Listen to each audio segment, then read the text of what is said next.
जय श्री कृष्णा, राधे राधे। आज की पावन कथा में सुंदरकांड की कथा का श्रवण करेंगे, जिस पावन कथा के श्रवण मात्र से ही मनुष्य के सारे मनोरथ पूर्ण होते हैं और संपूर्ण कष्ट बाधाएं दूर हो जाती है।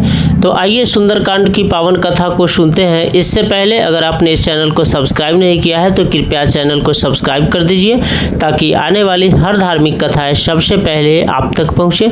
चलिए कथा प्रारंभ करते हैं। बोलिए श्री रामचंद्र जी भगवान की जय। पवन सुत हनुमान की जय।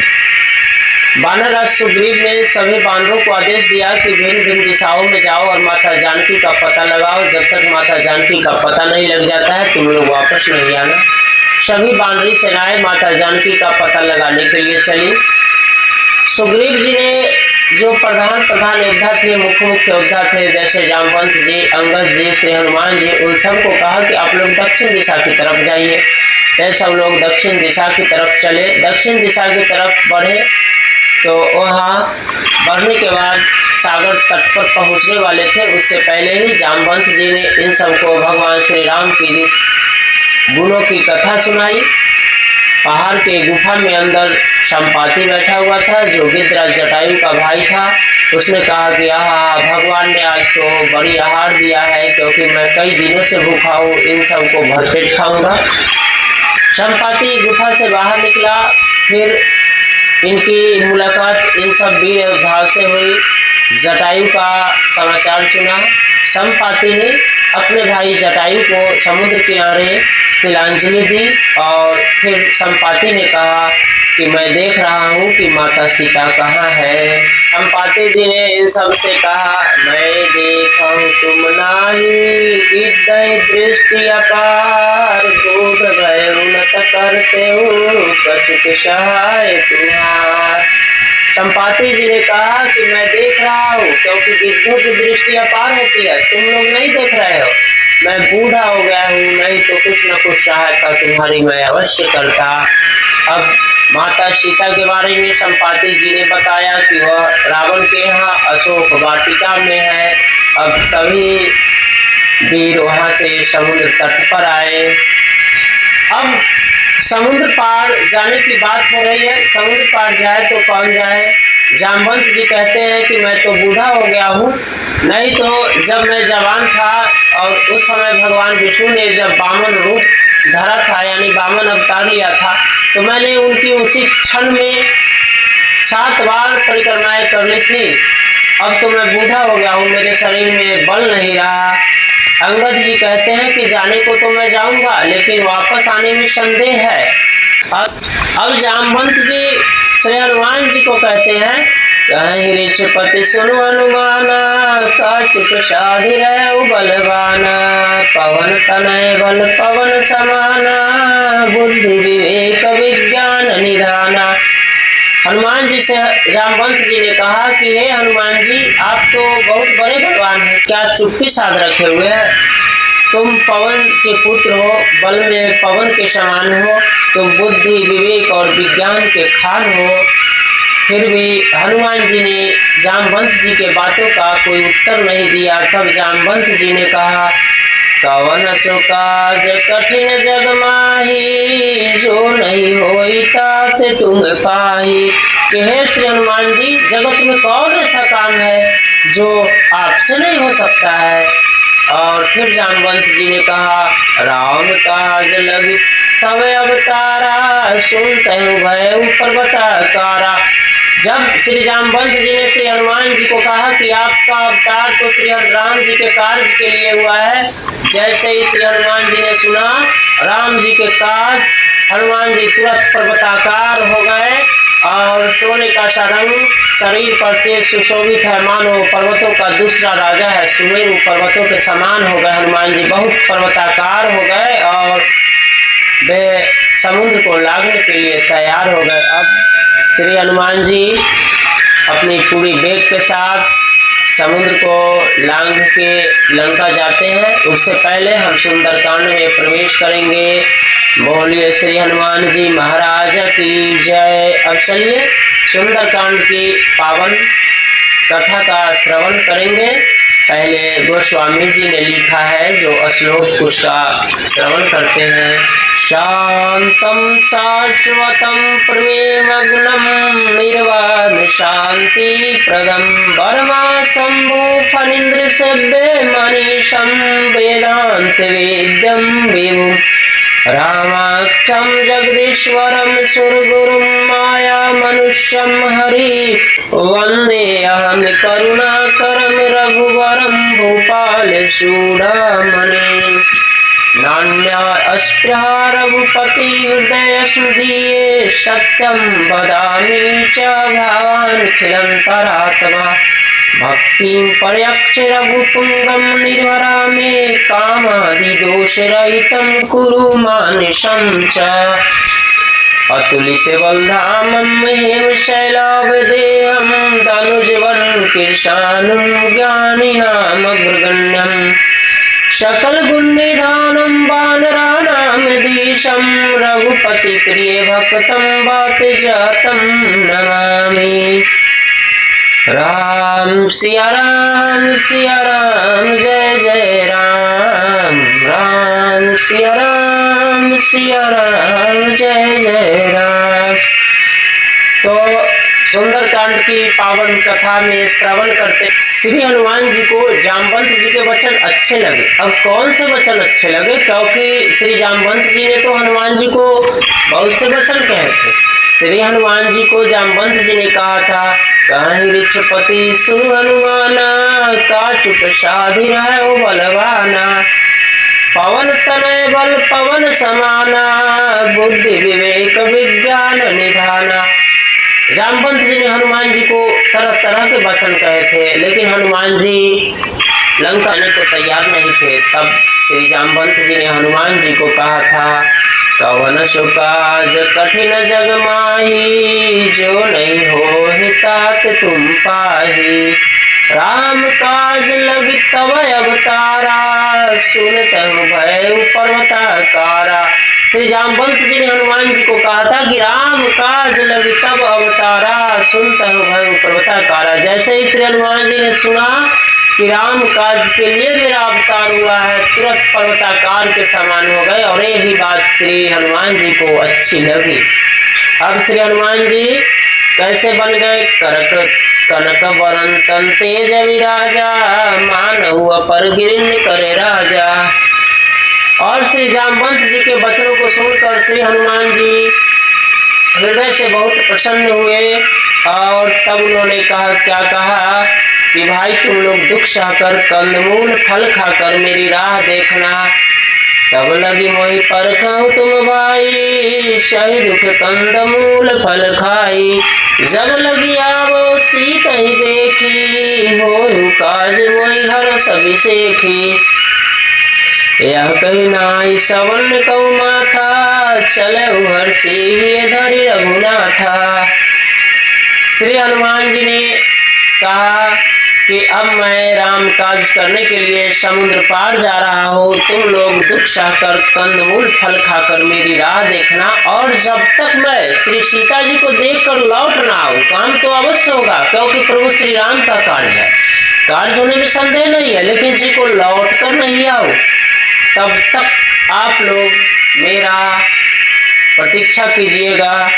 ऐसा कहकर श्री जामवंत जी को श्री हनुमान जी ने मस्तक नमाया और हर्षित होकर चले। कहाँ चले? समुद्र के तीर पर एक सुंदर पर्वत था और हनुमान जी अन्यास से कूद कर उसके ऊपर जा चढ़े। बार बार श्री रघुनाथ जी का स्मरण करते और हनुमान जी बड़े वेग से उछले।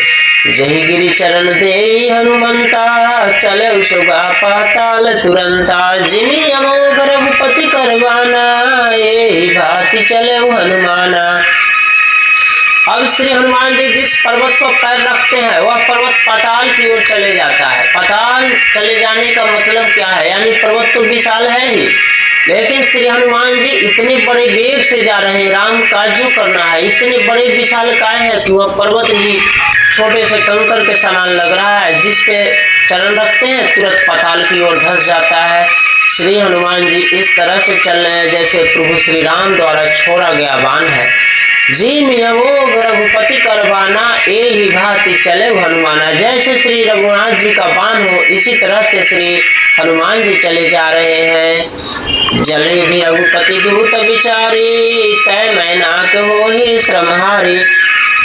समुद्र ने मैनाक पर्वत को कहा कि तुम श्री हनुमान जी की थकावट दूर करो। अब मैनाक पर्वत श्री हनुमान जी के सामने आया और हनुमान जी ने कहा, हनुमान तेज परसा कर पुनि किन्ने प्रणाम, राम काज किन्ने बिनु मोहि कहाँ विश्राम।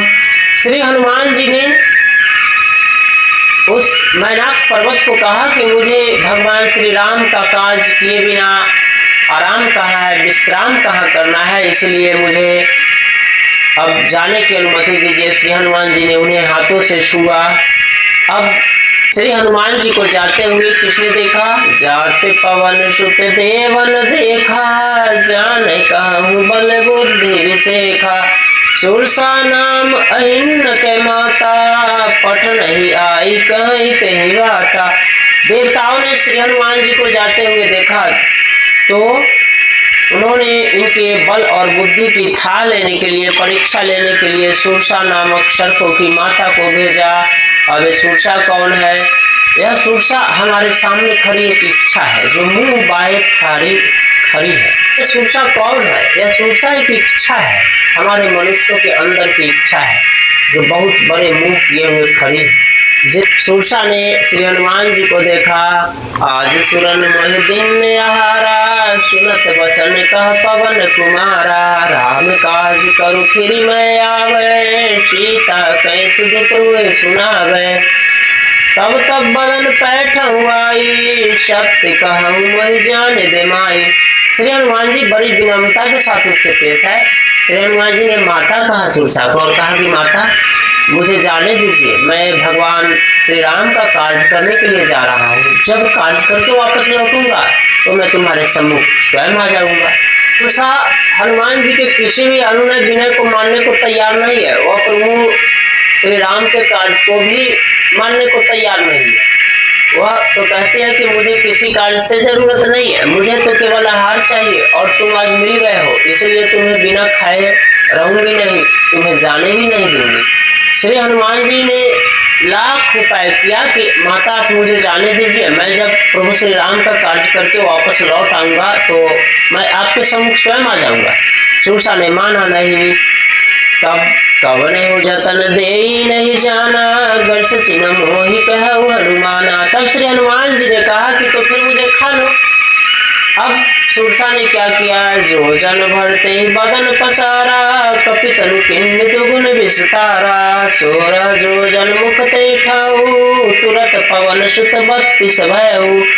अब सुरसा ने 16 योजन का मुंह किया, हनुमान जी 32 योजन के हो गए। सुरसा जो है जस जस बदन बढ़ाते जा रही है, हनुमान जी बढ़ते जा रहे हैं।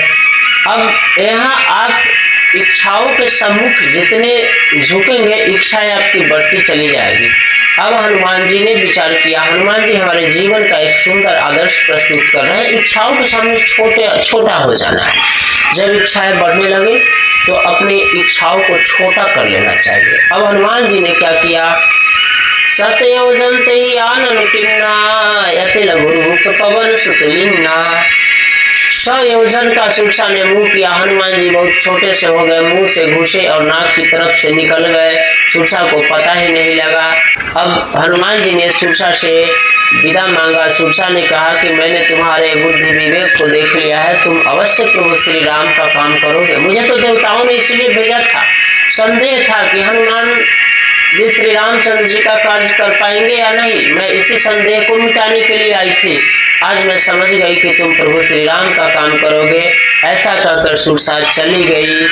अब श्री हनुमान जी आगे बढ़े। समुद्र में एक राक्षसी रहती थी जो ऊपर से उड़ते हुए परछाई को भी देखकर उसका शिकार कर लेती थी, पकड़ लेती थी। यानी जब भी पानी में उसे कोई परछाई दिखाई देता वो समझ जाती कि ऊपर से कोई जीव जंतु उड़ रहा है, तुरंत पकड़ लेती। हनुमान जी को भी उसने देखा, हनुमान जी को भी उसने पकड़ने की कोशिश की, हनुमान जी के साथ भी छल किया। अब हनुमान जी ने तुरंत उसे जो है ठिकाने लगा दिया, यानी उसका काम निपटा दिया। वह राक्षसी मर गई।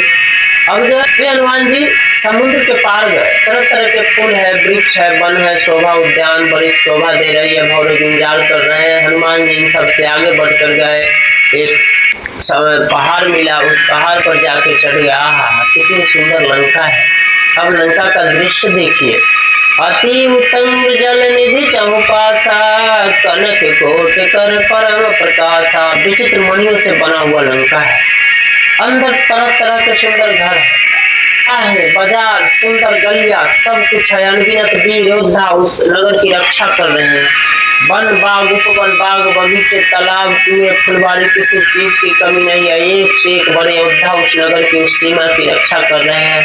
अब जो है हनुमान जी ने क्या किया, हनुमान जी ने ऐसा विचार किया कि हमें कब लंका में जाना चाहिए। तब उन्होंने सोचा कि मुझे लंका में जाने के लिए अब छोटा सा रूप धरना पड़ेगा। हनुमान जी ने सोचा, पुर रखवारे देख बहु कपि मन किन्ने विचार, अति लघु रूप धरो निसी नगर करो पैसार। हनुमान जी ने मन में विचार किया कि छोटा सा रूप धरूं और रात के समय लंका नगरी में प्रवेश करूं। हनुमान जी छोटे रूप धर के लंका नगरी में गए। यह एक मैसेज है हमारे लिए, आपके लिए, सबके लिए। जब हमें कोई कार्य करना हो, जब कहीं कार्य सिद्धि करना हो, तो हमें छोटा बन के जाना चाहिए, बड़े बन के नहीं जाना चाहिए। बड़ा बन के जाने से तो कार्य की सिद्धि नहीं होती है। इसलिए हनुमान जी ने जो निर्णय किया कि मुझे छोटे बन के, छोटा सा रूप धारण करके लंका में जाना है, कार्य सिद्धि के लिए जा रहे हैं, प्रभु श्री राम के कार्य के लिए जा रहे हैं, इसलिए छोटा बन के ही जाना उचित है। अब इसमें तो कहा गया है मशक समान, मतलब मच्छर के समान छोटा सा रूप धारण किया हनुमान जी। और उन्होंने विचार किया कि रात्रि के समय में नगर में प्रवेश करना है, और श्री हनुमान जी ने मशक का रूप धरा। मशक समान रूप कपि धरे, लंक चले सुमरि नर हरै, नाम लंकिनी एक निश्चरे, शोक चल सिमोहिनी धरे। हनुमान जी जब लंका नगरी में प्रवेश कर रहे थे, द्वार पर एक निश्चरी थी जिसका नाम लंकिनी था। उन्होंने हनुमान जी को देख लिया, कहा, अरे मूर्ख, तू कहाँ जा रहा है, कितना बड़ा चोर है, जानता नहीं कि तू मेरा हार है, अब मुझसे बच के नहीं जाएगा।